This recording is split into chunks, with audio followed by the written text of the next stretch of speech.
Hola, ¿cómo están? Soy Ángel Luis Fernández y esto es A1. Bienvenidos.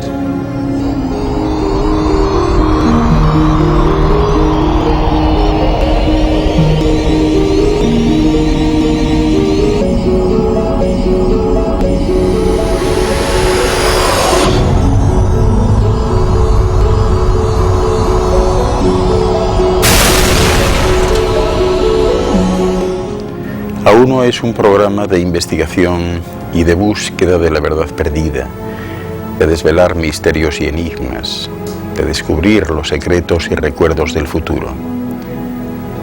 Fíjense, el programa de hoy es uno de esos temas que más preocupa a las Fuerzas Armadas de todos los países, porque no les es concebible que una serie de aparatos no identificados pues puedan hacer travesías de cientos de miles de kilómetros sin tener una logística en algún punto, una base donde poder aterrizar o preparar el entorno y realizar algún tipo de analítica.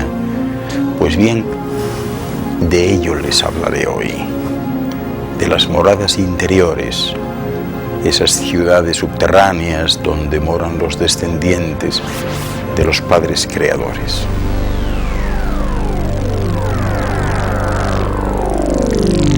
Ya se sabe que en la Luna existen lugares que se pueden considerar como bases logísticas de otras personas diferentes a las de la Tierra.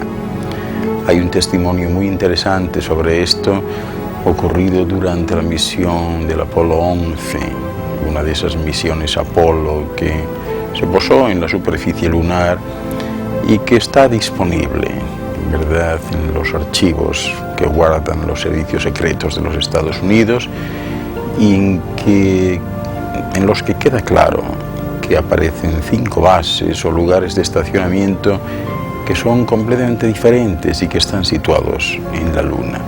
Pues bien, en Marte se han observado también gran cantidad de movimientos extraños de algo parecido a naves en sus satélites Phobos y Deimos, en cuyo interior se sospecha que pudieran existir bases subterráneas.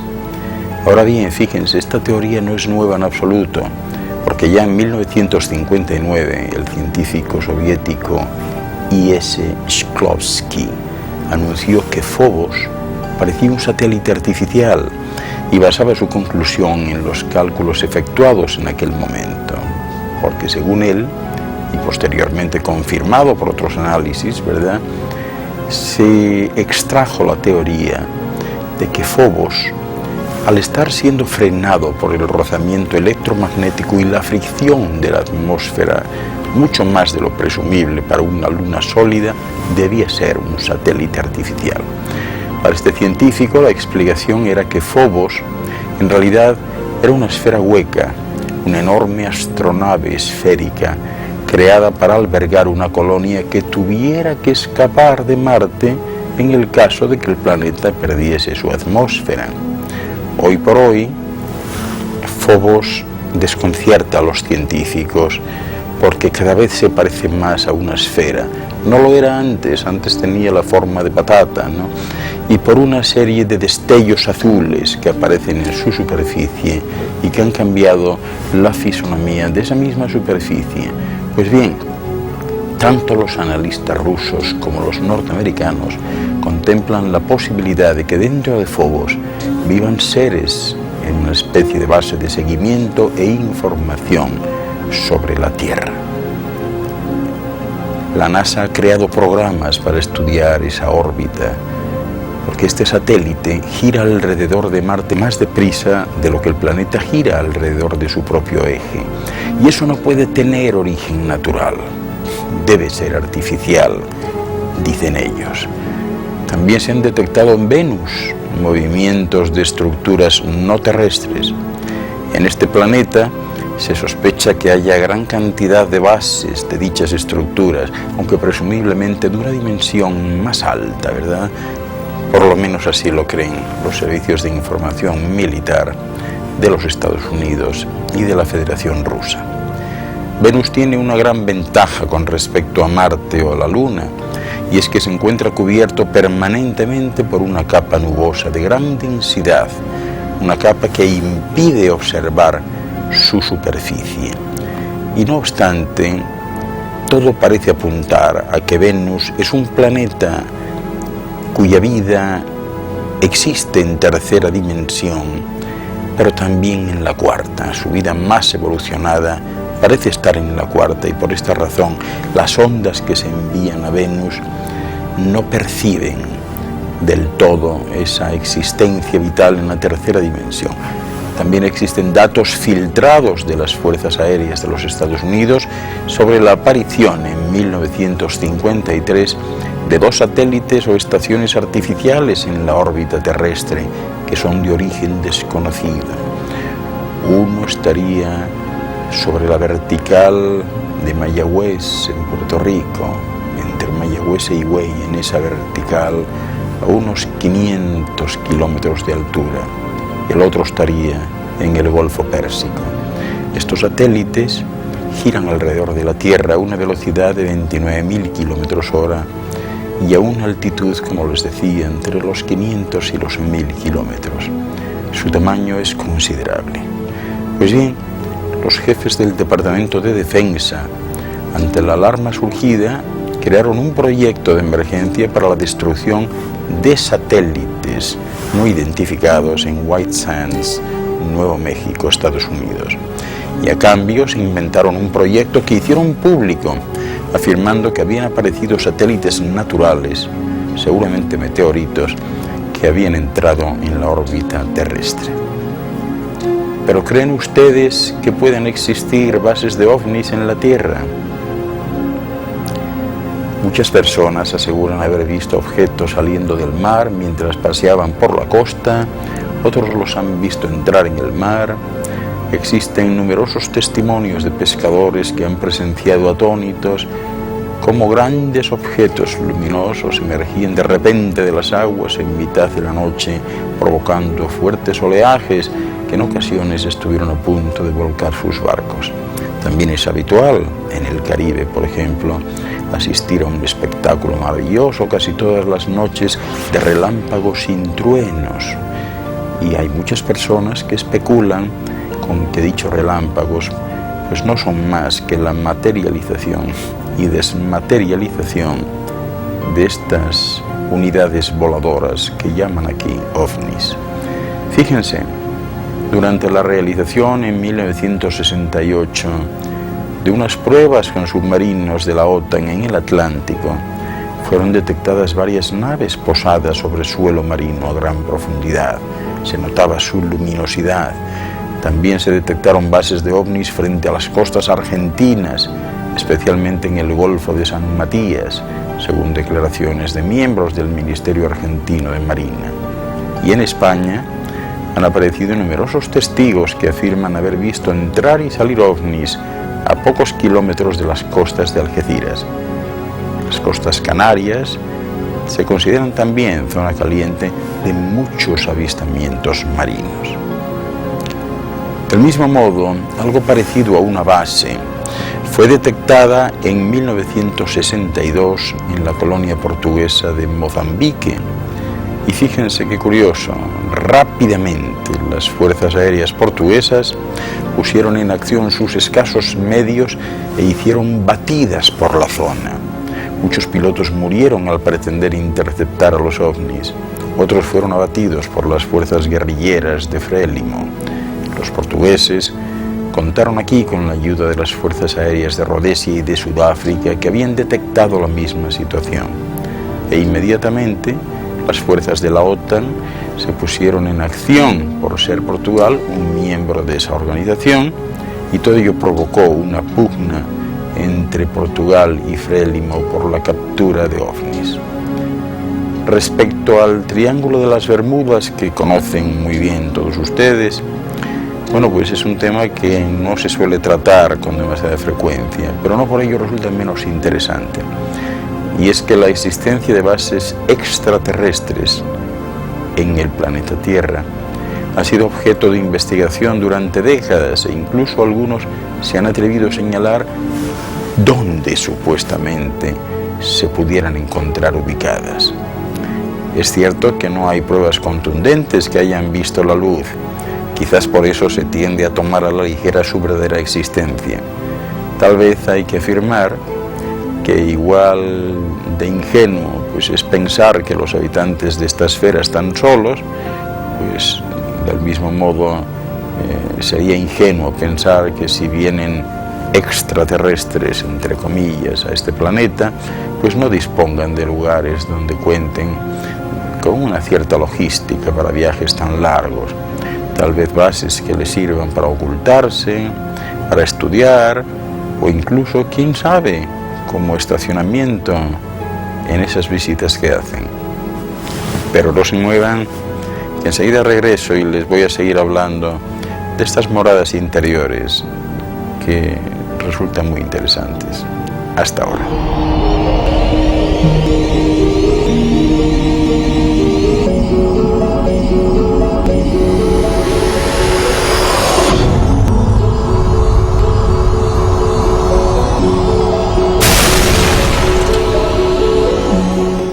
Se preguntan ustedes dónde se pueden encontrar estas moradas, estas bases.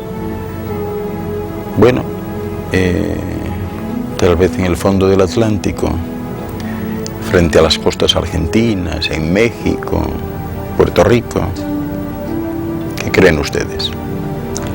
Son lugares que ya desde los años 60 se han barajado como posibles, y muchos de estos lugares coinciden con zonas de gran frecuencia de avistamientos, lo cual naturalmente refuerza la más que posible teoría de su existencia real.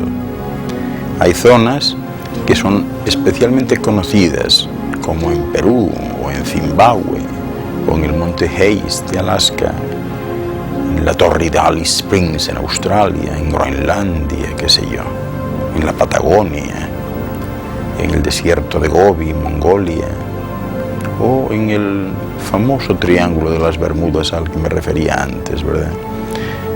Son conocidos avistamientos diarios en España, en el Monte Perdido en los Pirineos, en Islas Canarias, en muchos lugares. Otros estudios confirman la existencia de posibles bases extraterrestres, normalmente subterráneas, en la zona ártica, en México, en Argentina, como las zonas con lugares más sospechosos. Uno de los ufólogos más importantes del mundo, como es el británico Timothy Good, ya publicó un libro que se llamó Alien Base: Earth's Encounters with Extraterrestrials, bases de extraterrestres en la Tierra, dando muchos detalles sobre la verdadera existencia de esas bases de personas de otros lugares, ¿verdad?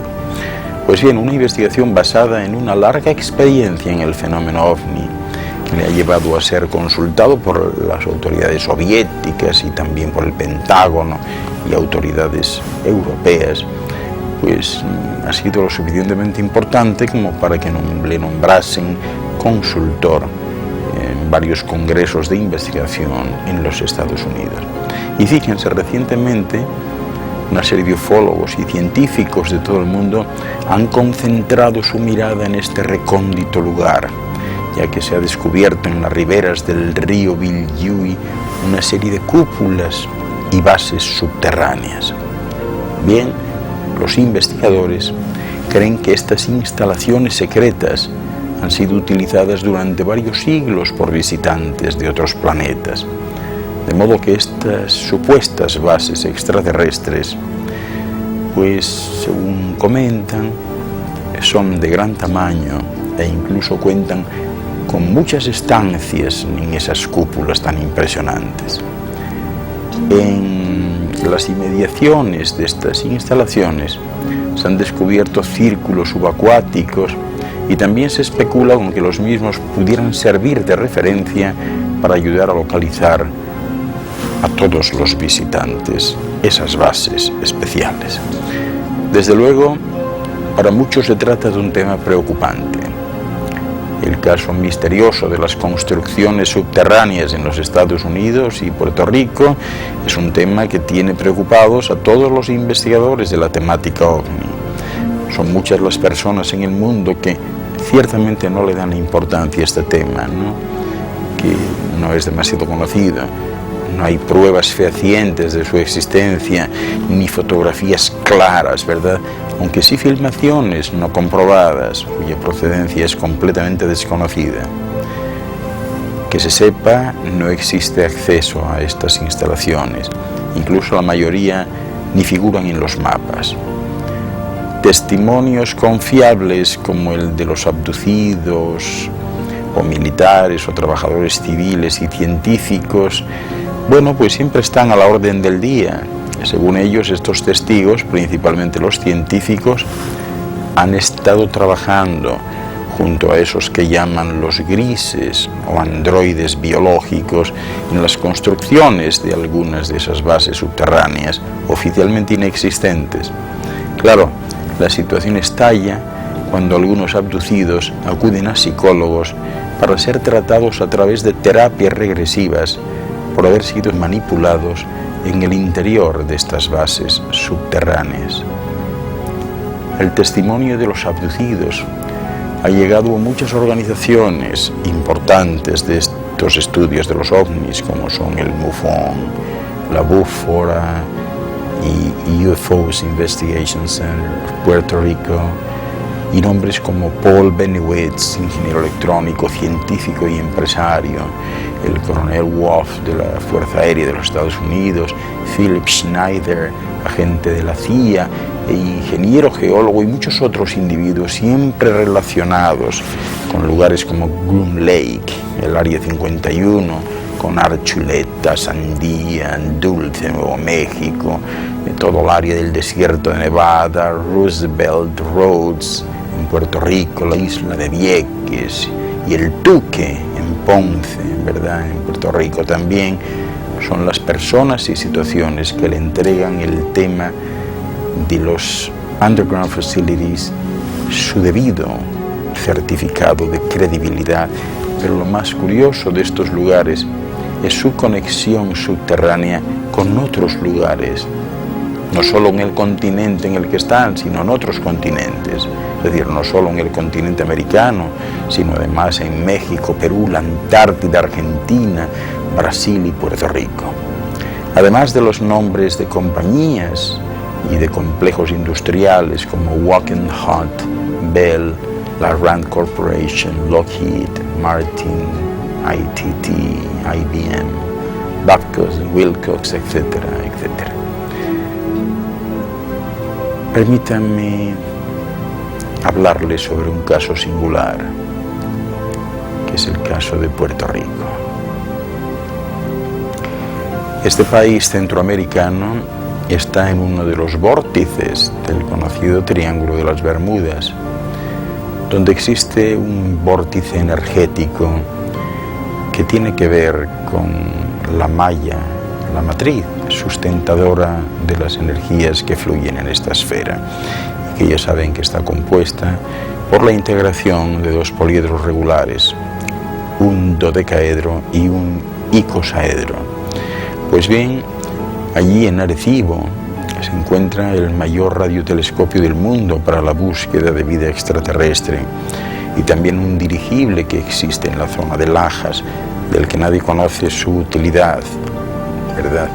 Asimismo existe una instalación impresionante en el Yunque, un bosque absolutamente atípico, con un microclima propio y permanente, en el que todas las especies vegetales han crecido exageradamente, son muy grandes, ¿verdad? Como si creciesen en otra gravedad distinta.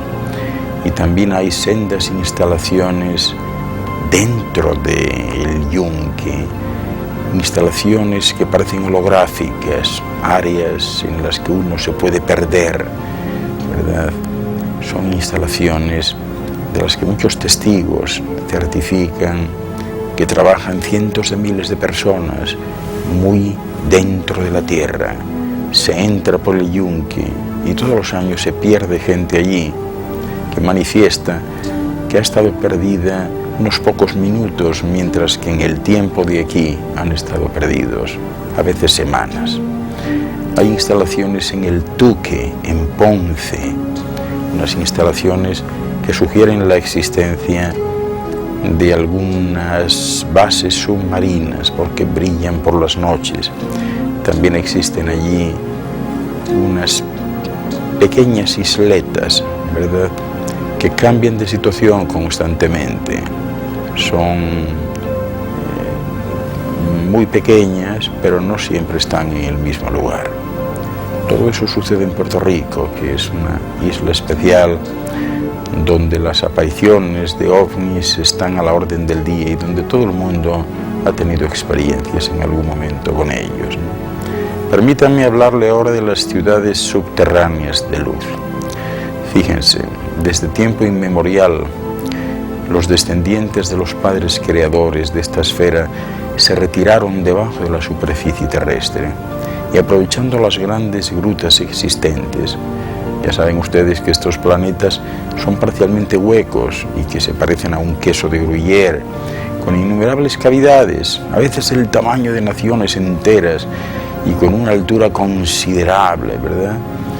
Y estos descendientes de los padres creadores construyeron en ellas una civilización de muchas ciudades de luz, o países de luz, como quieran, interconectados por un vasto sistema de túneles. Uno de estos reinos de la luz es conocido por el nombre de Agartha o Agarthi y ha servido como un faro espiritual para la civilización subterránea. Pues bien, en algún momento, como dice en el santo libro tibetano Xian, hubo luchas entre los constructores y los destructores y luchas por el espacio. Las fuerzas de la luz fueron forzadas a dejar muchos territorios que antes habitaban y así el sistema de túneles subterráneos estaba rodeando al planeta entero. La red de túneles del oeste partía del desierto de Atacama en Chile e iba en dirección a Tiahuanaco, a Cuzco, el monte Shasta, los Grand Tetons bajo la tierra firme americana y bajo el océano Atlántico hacia la cordillera Atlas en el África occidental para continuar bajo las cordilleras de Hajar Tibesti hacia su estación final en las pirámides de Giza en Egipto. Un centro muy importante estaba bajo la región de Mato Grosso en el Brasil, en donde Agartha tenía una fuerte conexión con las ciudades atlantes de la superficie. La red de los Himalayas era también de extraordinaria importancia. Allí la civilización subterránea se desarrolló como un espejo de la colonia atlante que existió sobre la superficie en el área del contemporáneo desierto de Gobi. Por supuesto que entonces no era un desierto, sino en realidad era un paraíso subtropical. Esta red de los Himalayas tenía su fuente bajo el desierto de Gobi y se expandió bajo el desierto Taklamakan y desde allí hacia adelante bajo Pamir, Altai, Karakorum, Baltistán, el bajo Kunlun's y más abajo de la meseta Changtang. No se muevan, les seguiré hablando de eso. Vamos a tomarnos todos un buen zumo de frutas y nos vemos en unos minutos. Hasta ahora.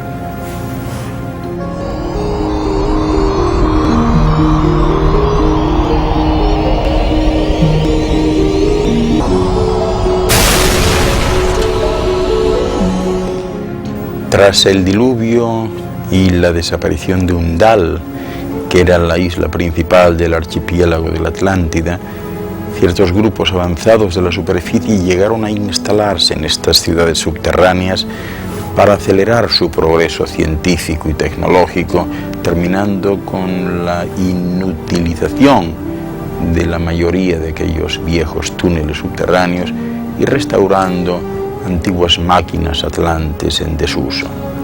Con esas expansiones a menudo siguieron el curso de ríos subterráneos y corrientes energéticas subterráneas que les permitieron alcanzar un desarrollo excepcional de su tecnología y superar la vieja tecnología atlante de cristales, llegando a desarrollar cámaras de teletransportación y una tecnología impresionante de energía libre.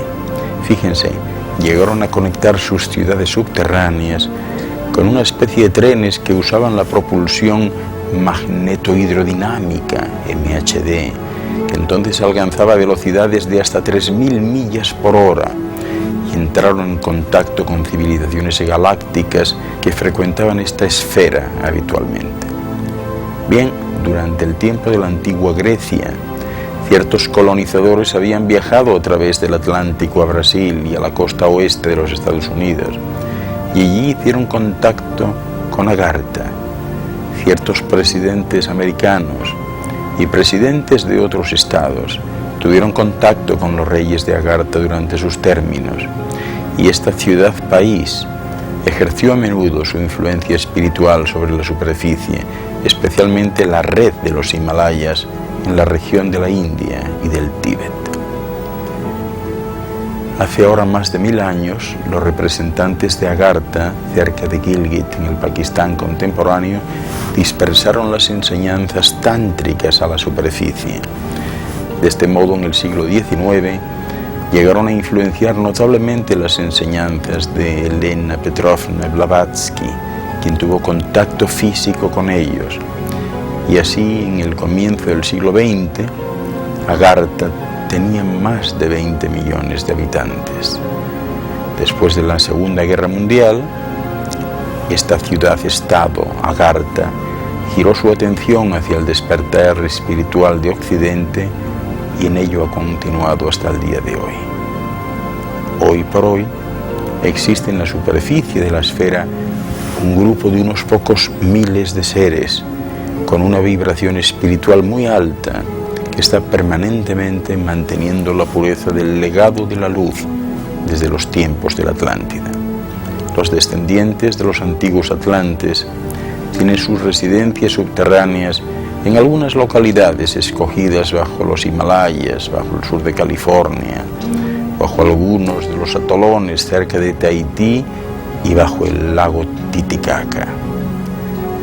Otros viven en la superficie, y este grupo de seres son fácilmente identificables por su personalidad, por su mirada, su forma de hablar y, en definitiva, por su luz. Parecen seres humanos normales, pero no lo son. Llevan distintivos que los identifican y están aquí para ayudar en este momento de transición, inspirando a individuos hacia sus ideales de crear una sociedad armónica que será en definitiva la que determine el nuevo futuro de la nueva Tierra. Recientemente América pudo ver el programa piloto de televisión de Steven Spielberg, una nueva versión del Viaje al Centro de la Tierra de Julio Verne, como un equipo disidente de científicos a bordo de una nave a prueba de fundirse entran en el interior de la Tierra a través de un volcán borbotando lava, ¿verdad?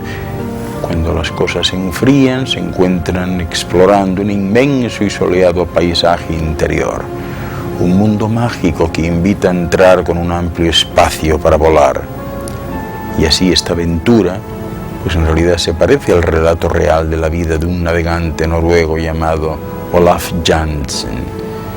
Fíjense su historia, que se estableció en 1980, se cuenta en la biografía de Willis Emerson, George Emerson, titulada El Dios de Humo. El pequeño balandro de Olaf vagó hacia el norte debido a la tormenta y realmente navegó hacia una de las entradas polares y vivió durante 2 años con una de esas colonias de la red de Agartha llamada Shambhala la Menor. Describe a sus anfitriones como los de la sede central del gobierno para el continente interior y dice que miden unos 12 pies de altura. Son unos seres de extremada cortesía y amabilidad.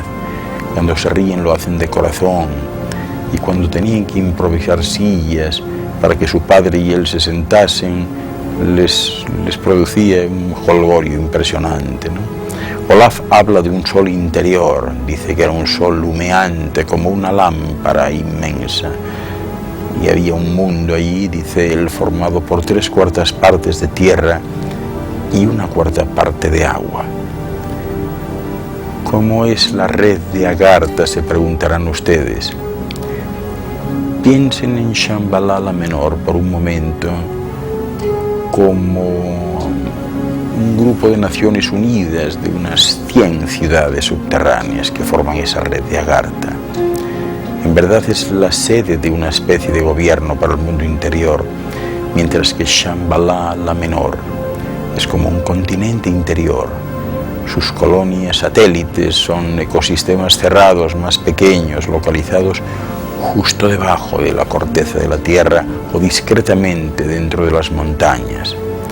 Todas las ciudades en la red de Agartha son físicas, son ciudades de luz, lo que quiere decir que mantienen la tradición de las grandes escuelas de misterios de la superficie y honran a seres especiales que pasaron por aquí, como Jesús de Nazaret, Buda, Isis y Osiris, y todos esos maestros ascendidos que conocen y que aman desde la superficie, aparte, lógicamente, de los maestros espirituales de su propia herencia ancestral. Ahora bien, ¿por qué eligieron vivir bajo tierra? Consideren la magnitud de los cambios geológicos de la esfera que han barrido la superficie en los últimos 100.000 años. Consideren la duración de las guerras entre la Atlántida y la Lemuria y el poder de las armas termonucleares que finalmente hundieron y destruyeron parte de estas dos civilizaciones que estaban altamente desarrolladas. El Sáhara, el Gobi, el interior despoblado australiano y los desiertos de los Estados Unidos son solo unos pocos ejemplos de la devastación que tuvo lugar. Las ciudades subterráneas se crearon como refugios para la gente y como refugios seguros para los registros sagrados, las enseñanzas y las tecnologías que fueron atesoradas por las culturas ancestrales, además de refugios para evitar las acciones de ciertos dioses despiadados que atacaban a los seres humanos y destruían sus ciudades. ¿Cuáles son las ciudades capitales interiores?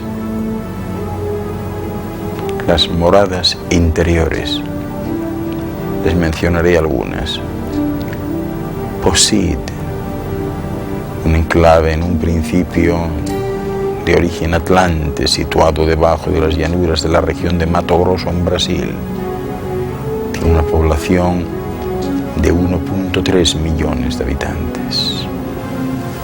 Chonse, refugio de la cultura uigur, una rama de los antiguos lemurianos que eligieron formar sus propias colonias hace 50.000 años.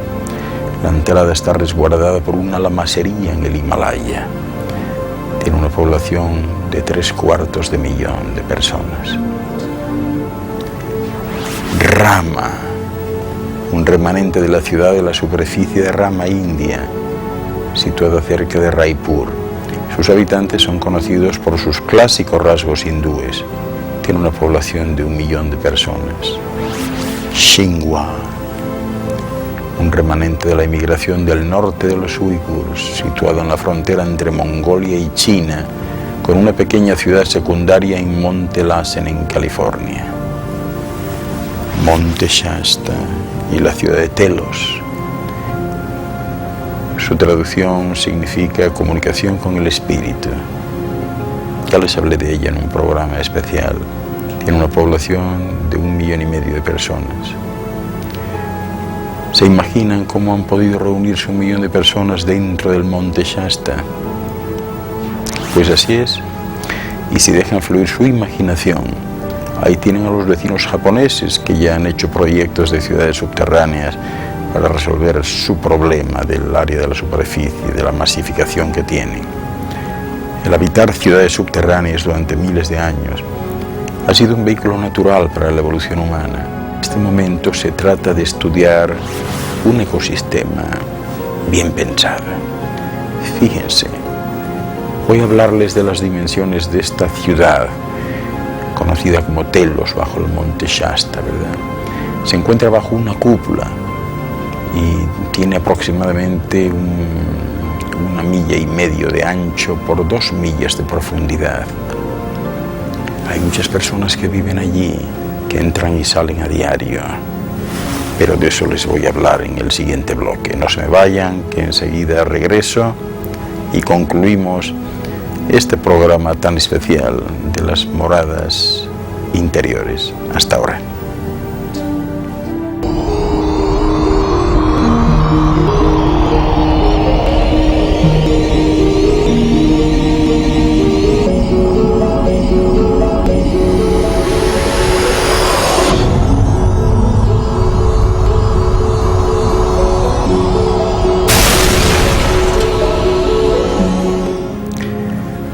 Telos está formada por 5 niveles.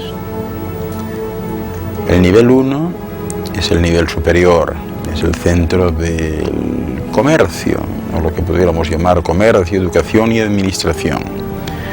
Tiene un templo en forma de pirámide que es la estructura central, con una capacidad para 500.000 personas. A su alrededor están situados los edificios, llamémosles gubernamentales, el equivalente de un palacio de justicia que promociona un sistema de justicia iluminado, salones de registros, de artes e instalaciones para el entretenimiento, una especie de hábitat de recepción para los visitantes emisarios extranjeros y un palacio donde viven el Ra y la Rana Mu, el rey y la reina reinante del linaje real lemuriano, que son maestros ascendidos. También existe allí una torre de comunicaciones, un puerto espacial, escuelas, despachos de alimentos y de ropa y la mayoría de las residencias. El nivel 2 es un centro de fabricación o de creación, así como un nivel residencial. Las unidades habitacionales son circulares de forma y debido a esto pues están libres de polvo. No hay aristas, es todo redondeado. Como la vida en la superficie, las casas para solteros, parejas, familias grandes, pues son lo habitual en este caso. El nivel 3 tiene jardines hidropónicos.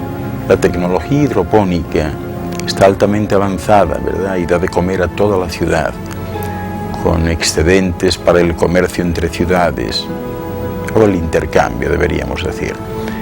Todas las cosechas dan frutos más grandes y con más sabor. Hay verduras y productos de soja, ¿verdad?, que hacen una dieta variada y muy rica para los habitantes de Telos. Las ciudades de Agartha, que son ahora completamente vegetarianas, han llevado los sustitutos de la carne a nuevas alturas, ¿verdad? Pues bien, en el nivel 4 hay más jardines hidropónicos, más fabricación y creación y áreas muy grandes de parques naturales. El nivel 5 es el nivel de la naturaleza, situado 1 milla por debajo del nivel de la superficie de la Tierra. Esta área es un gran entorno natural, precioso.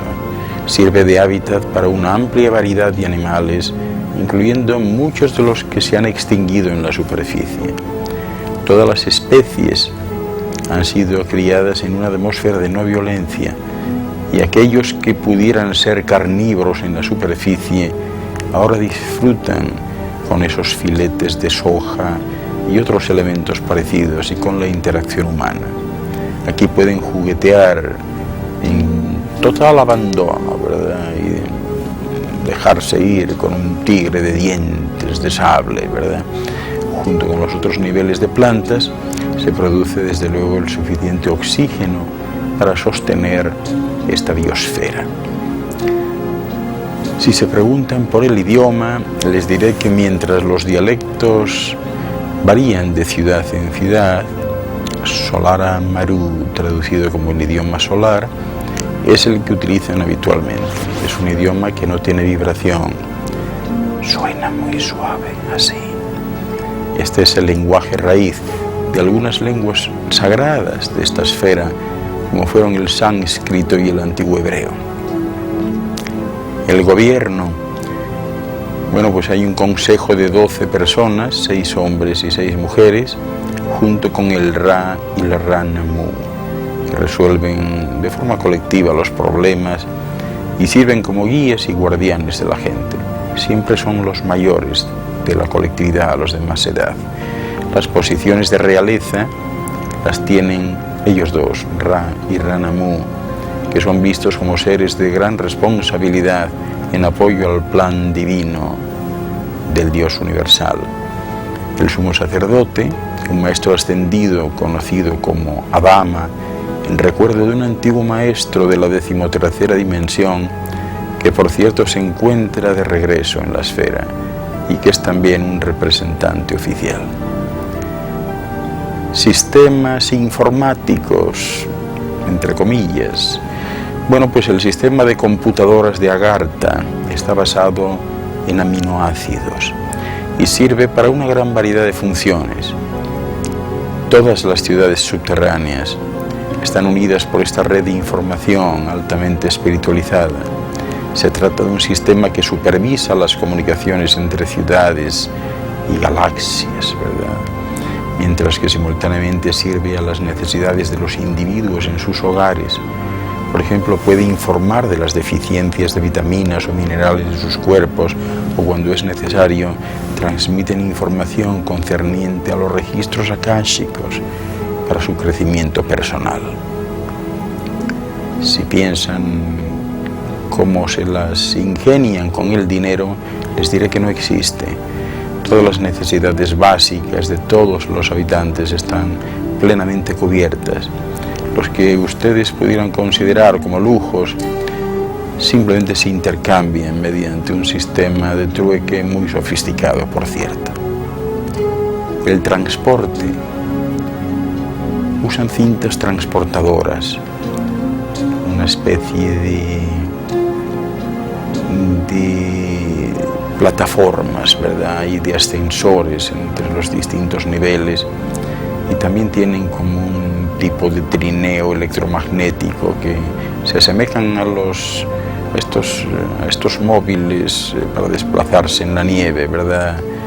Y bueno, para viajar entre las ciudades, los residentes toman lo que pudiéramos llamar el metro, que es un sistema de vehículos magnéticos articulados capaces de ir a más de 3.000 millas por hora. Sus viajes espaciales han quedado muy perfeccionados, así como la capacidad que desarrollan ellos, ¿verdad?, para ingresar en las áreas interdimensionales, también para dejar a sus naves cuando se mueven de un lugar a otro completamente indetectables. En el terreno del entretenimiento, bueno, pues algo parecido al teatro, conciertos con unos instrumentos que no tienen cuerdas, sino como cuerdas de luz, y una amplia variedad de artes, ¿verdad? También para sus viajes usan los holodecks, programan su película favorita o capítulo de la historia de la Tierra y se hacen parte de ella, ¿verdad? Pueden envolverse en una burbuja y vivir ese momento histórico de la Tierra o de otro mundo. Respecto a los nacimientos, el periodo de fecundación dura solo 3 meses, es sin dolor. Claro, 3 meses están muy lejos de los 9 habituales en la superficie. Es un proceso muy sagrado por el cual ya desde la concepción una mujer pues va al templo durante 3 días, llegado el momento del parto, ¿verdad? Y le da la bienvenida al niño con una música especial, con unos pensamientos especiales y con unas imágenes nutritivas maravillosas. Lo normal es que el nacimiento se produzca en el agua en compañía de los 2 padres. ¿Qué estatura tienen estas personas? Bien, debido a las diferencias culturales, la media de estatura en las ciudades subterráneas varía. Generalmente es de 6 pies 5 pulgadas a 7 pies 5 pulgadas en el área de Telos, bajo el monte Shasta, mientras que aproximadamente en Shambhala Menor es mucho más, es de 12 pies, son seres altísimos. Y respecto a la edad, pues bien se pudiera decir que es ilimitada, porque la muerte por degeneración no existe como tal en Telos. La mayoría de los habitantes de Agartha eligen una apariencia que va entre los 30 y 40 años y simplemente se quedan ahí, mientras técnicamente a lo mejor pues pueden tener 1000 años o más. Como no creen en la muerte, pues esa sociedad no está limitada por ninguna de esas creencias, ¿verdad?, ni arquetipos. Una vez terminada una experiencia vital deseada, una efusión, pues cualquiera puede desencarnar a voluntad. Ascensión. La ascensión es un hecho y desde luego es absolutamente más fácil y más común de lo que sucede en la superficie. La ascensión es la última meta del entrenamiento experiencial en unas áreas que se asemejan a templos piramidales. ¿Pero por qué han estado bajo tierra todo este tiempo? En parte porque los habitantes de Agartha han aprendido la futilidad de la guerra y de la violencia y simplemente esperan pacientemente a que la humanidad de superficie pues llegue a la misma conclusión. Allí son tan gentiles y sutiles que incluso los pensamientos de juicio de esta humanidad de superficie les resultan físicamente dañinos, les hacen daño. Así que el secreto ha sido su gran protección. Hasta ahora, la verdad de su existencia ha sido velada por el espíritu. Pero si se preguntan cuándo se les va a poder visitar, les diré que la entrada a esas moradas interiores, ciudades subterráneas, depende de la pureza de las intenciones y de la capacidad de pensar positivamente. Una cálida bienvenida por parte de ambos mundos sería lo ideal, pero claro, debe ser expresada conjuntamente. Actualmente existen varios cientos de personas de las ciudades subterráneas que se encuentran trabajando en la superficie. Para mezclarse con las masas, han tenido que pasar por ciertos cambios estructurales y celulares, naturalmente temporales, para no elevarse físicamente sobre el resto de personas con las que conviven en la superficie. Pueden ser reconocidos por su gentileza, por su naturaleza sensitiva y, en cierto modo, por su acento, y ciertamente por un halo misterioso que siempre les rodea. Como ejemplo voy a citar a la princesa Sharulla Aurora Dux, la hija de Ra y Rannamu de Telos. Sharulla ha sido designada oficialmente como embajadora para el mundo de superficie de la red de Agartha. Ella tiene en este momento 267 años, pero no aparenta más de 30. Dice ella que el propósito de ser embajadora es preparar el camino para la fusión de los dos mundos, para traer las ideas, la información y los nuevos arquetipos que ayudarán a unificar el planeta. Sharulla ha venido a presentar un proyecto para un cambio pacífico a aquellos que deseen escuchar. Y es que los habitantes de Agartha han alcanzado un punto donde les cuesta mucho progresar espiritualmente a menos que esta fusión tenga lugar. Así pues, cuanto antes se produzca esta unidad, antes se alcanzará y disfrutará la magia de la luz dorada. La jerarquía de los padres creadores ha hecho que el surgimiento de las ciudades subterráneas sea un proyecto prioritario y de alguna manera se espera que esta humanidad de superficie haga lo posible por dar la bienvenida a los hermanos de la luz de otros mundos. El momento depende mucho de la receptividad que se demuestre y de la cortesía de los seres humanos. Es posible que esta fusión tenga lugar en un plazo no superior a los 20 o 30 años. Queridos amigos, no hay nada que temer o que perder, sino todo que ganar. Los regalos que esa humanidad interior tienen dispuestos para la humanidad de superficie son inmensos, son muchos. El secreto de la inmortalidad no es una aspiración o una quimera, sino un derecho de todos. La libertad de vivir en abundancia es también un derecho de nacimiento. Los padres creadores lo hicieron todo para todos y a todos. para todos. Pero no crean que lo que han visto y oído hoy haya sido fruto de su imaginación o de la mía. Soy Ángel Luis Fernández y esto ha sido Uno por Hoy. Muchas gracias por su atención.